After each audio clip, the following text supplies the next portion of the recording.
জর্ডানের মরুভূমির বুকেই লুকিয়ে আছে এক বিস্ময়। পাথরের ভিতরে খোদাই করা এক আস্ত শহর, নাম পেত্রা।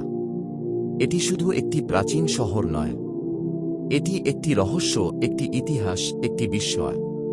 পেত্রা আজকের বিশ্বের 7টি আশ্চর্যের একটি। কিন্তু কেন? কারণ এখানে নেই ইট, সিমেন্ট বা কাঠ। পুরো শহরটি পাহাড়ের পাথর কেটে গড়ে তোলা। প্রায় 2000 বছর আগে নাবাতিয়ান নামে এক গোপন সভ্যতা এটি তৈরি করে।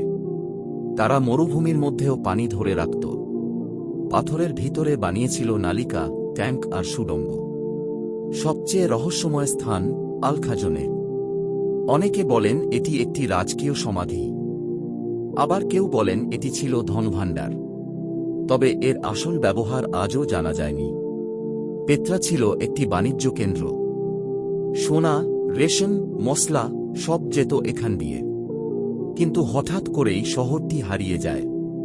600 বছরের জন্য সম্পূর্ণভাবে রেতের নিচে চাপা পড়ে।